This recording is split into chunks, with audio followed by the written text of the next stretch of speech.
The man opened his sniper rifle and loaded two 9.3mm armor-piercing rounds into the magazine, then crawled into a sand pit to conceal himself. Meanwhile, his accomplice, armed with a flamethrower and fully equipped, hid behind a nearby sand dune. The two waited patiently in the desert for a full 2 hours before the armored truck loaded with a massive cash shipment finally appeared. The moment the driver spotted the road ahead covered in yellow sand, he knew something was wrong.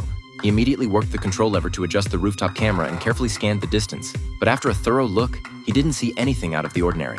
Still, he stayed on edge and crept the vehicle forward cautiously. But the moment the truck rolled onto the sand pile, it sank right in. The driver panicked and frantically tried to reverse out, but no matter what he did, the truck only dug itself deeper. The robbers sprang into action immediately.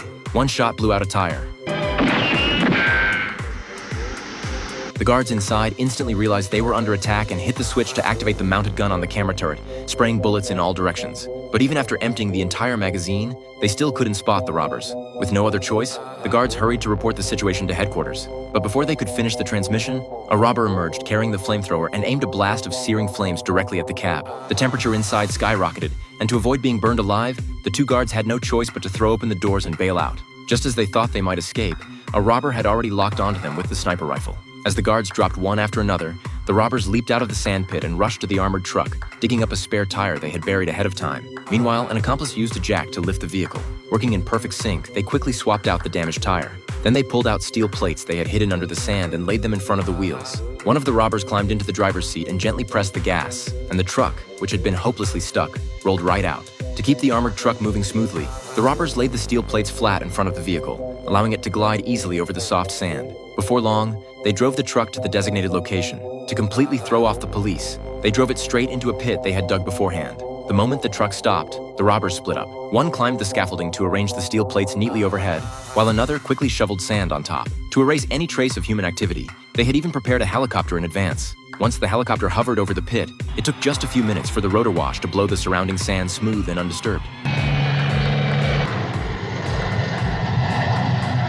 But just as everything was going according to plan, the helicopter pilot suddenly noticed a yellow sports car approaching in the distance. To keep their plan from being exposed, the robbers in the helicopter immediately flagged down the car and pulled out a submachine gun. The driver tried to flee in panic but was shot dead on the spot. After hearing the report from his accomplice, Mike quickly left the sand pit and ran toward the driver's body. He knew that if the police found the corpse, their entire operation would be blown. So Mike dug a large hole nearby, planning to bury the body immediately. But just as he finished, a police cruiser came screaming toward him with sirens blaring. With the cops closing in fast, the quick-thinking Mike jumped into the sports car, put on sunglasses, and pretended to be the owner. When the officer arrived, he searched Mike from head to toe without a word, but found nothing suspicious. At the same time, a massive police force arrived and launched a full-scale search. Even after combing every inch within 100 kilometers, they couldn't find a single trace of the armored truck. With no evidence at the scene, the police had no choice but to release Mike. What the sheriff never imagined was that the armored truck they had been hunting for 3 days was sitting right beneath his feet. Seeing that the search was going nowhere, the sheriff finally ordered all units to pull back. Mike, who had been watching from a distance, seized the opportunity to sneak back to the sandpit. But to his shock, after 3 days, his partner still hadn't managed to open the truck's steel door. After studying it closely, they discovered that the door could only be opened from the inside. That meant guards were still holding out in the cargo hold. To force the guards to open up, Mike put on a gas mask and pumped a huge amount of smoke through the ventilation shaft. As the thick smoke poured in, the two surviving guards started choking and gasping for air. One quickly put on a gas mask, while the other could only press a wet towel to his face. Before long, he couldn't take it anymore. He got on the truck's intercom and called out to the robbers, saying he was willing to surrender as long as their lives were guaranteed. The robbers readily agreed. Just to be safe, the guards grabbed a handgun before opening the rear door. But the moment he stepped out, a hidden robber shot him down. In his final moment, the guard managed to fire back and kill the robber on top of the truck. The other guard realized he had been tricked and frantically hit the switch to close the steel door. Before the quick-thinking Mike could reach the cargo hold, the heavy door slammed shut. With no way to get the guard to open up again, they pulled out a high-temperature cutting torch and prepared to breach the truck from the underside. But even after burning through nearly all the fuel, they had only managed to cut a hole about 4 inches wide in the chassis. Just as they were about to try something else, they heard the thundering roar of a helicopter overhead. By now, the sheriff had figured out that the armored truck was probably still hidden somewhere in this desert. With their plan on the verge of being exposed, the robbers started to panic. Under the mounting pressure, tensions exploded and they turned on each other. Right at that moment, the armored truck's rear door suddenly swung open.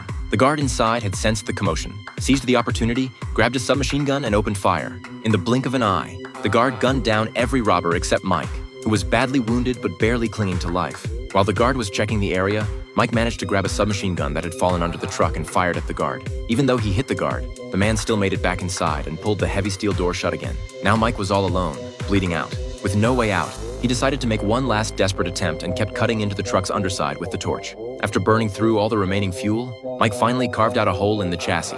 He reached inside, twisted open the safety cover, connected the wires to the door controls, and finally got the rear door open. When Mike stepped inside to look, he found the guard already dead. And then he noticed that the truck wasn't just carrying $100,000 in cash, it was also loaded with an entire crate of gold bars. Realizing all this wealth was now his, Mike immediately shut the steel door. Then, dragging his injured body, he found his girlfriend and told her the good news. The next day, the two of them drove out to the site, planning to haul away the loot. But just as they arrived near the burial spot, they ran into the sheriff who had returned for another search. What they had no idea about was that the accomplice who had been flying the helicopter had already reached the armored truck and was rigging it with explosives to blow it open. A massive explosion ripped through the desert, and $100,000 in cash was instantly shredded to pieces. Watching days of hard work go up in smoke, Mike collapsed to the ground. Nothing left on his face but a bitter smile.